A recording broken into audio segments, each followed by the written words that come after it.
Welcome Hi. to.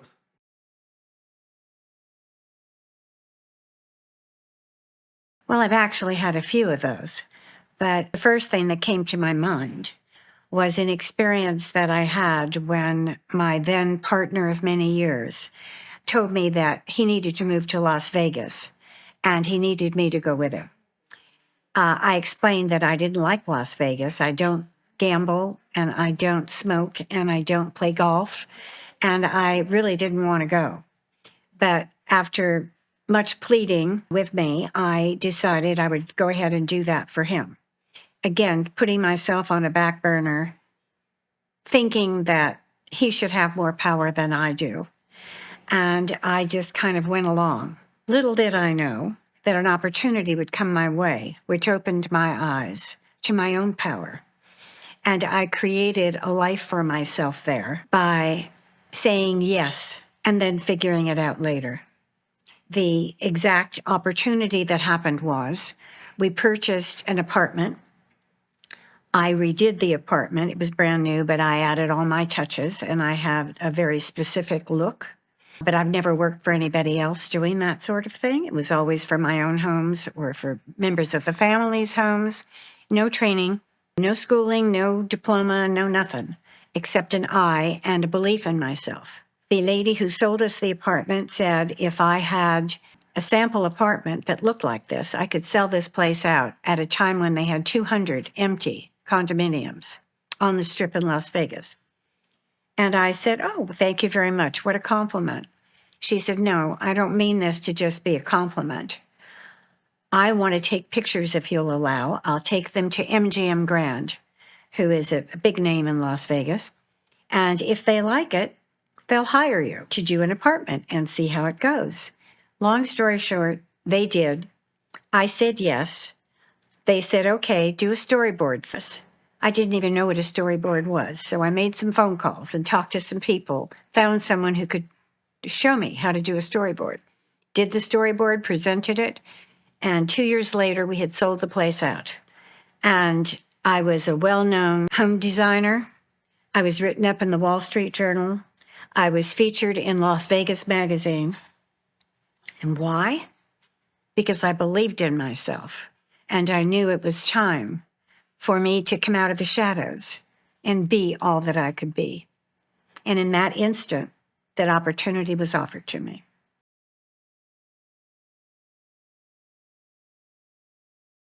It was the say yes part and not worry about how all the detail of it would be handled. It was something that I knew I would enjoy.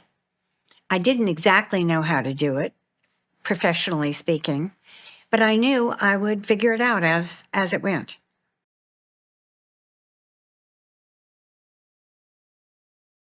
I was 70 years old when I started that company. So in the last 12 years, I've been a little bit too idle. And I feel that I'm at that point in my life again, where I'm more than what I'm showing the world. And at 82, I'm not sure how many years I have left, whatever the good Lord has in mind. However, I want to be sure that when I do pass to the next dimension, I did everything I could do while I was here to make other people's lives better. And part of what that is bringing to light the times that I have said yes, a little bit nervous, a little bit anxious, but knowing that it would give me the opportunity to make people's lives better and that I would figure out a way to do it.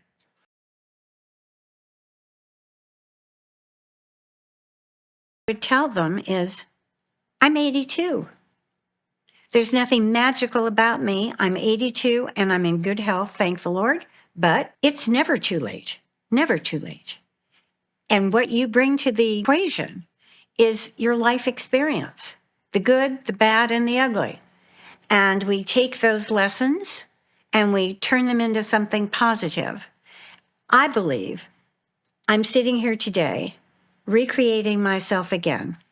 Never done a podcast before, wasn't even sure what one was. However, I know that with your help and the help of other people who will put my story out there, I will be able to instill the hope and the belief that I know to be true to people who are afraid that it's over.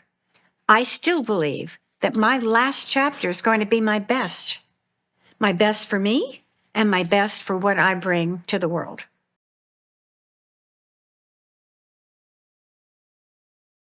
It's all in your head. And it's a matter of changing your thinking and, again, reinstilling, reigniting that fire that seems to have dimmed in the lives of many people who get to be in their 70s, 80s, but for no reason except for the limitations that they put on themselves, because they fall for this line that is fed to you by society that you're old. It's all over for you. You're disposable.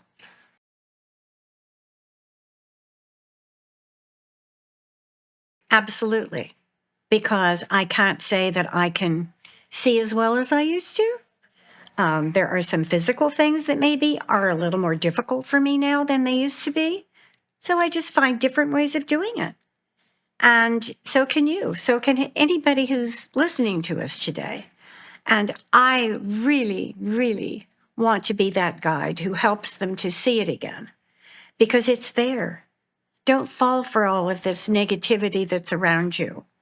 You still have a lot to do, a lot of joy to have, and a lot to give. I feel very strongly about it.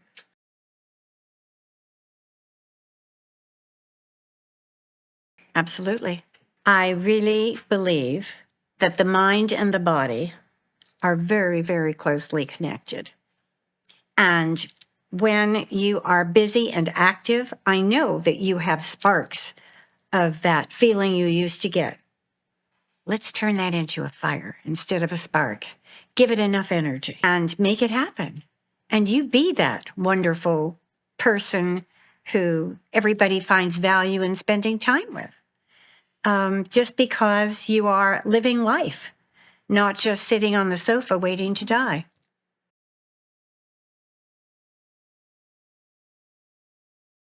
Interesting question. I don't know if I would have used those words, but now that you ask the question, if it's a yes or no, absolutely yes. I believe that the fountain of youth is your mental capacity to believe that there is more good ahead. And what happens is more good ahead gets drawn to you. I think I have discovered the fountain of youth. I'm 82. Look at me. I can lead you there. I'm telling you, the mind-body connection is so strong.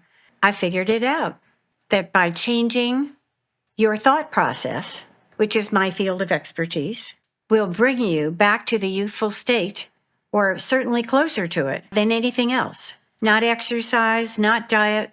All of those things are important. But what's really important is your thinking and your belief system. And that's where I come in.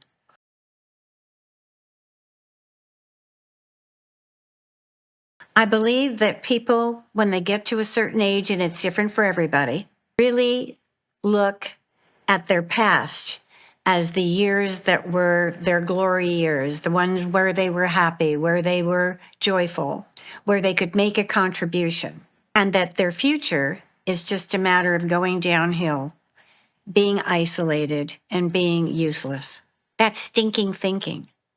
That's not how it is. The truth of the matter is, we've got so much more to give and so much more to get.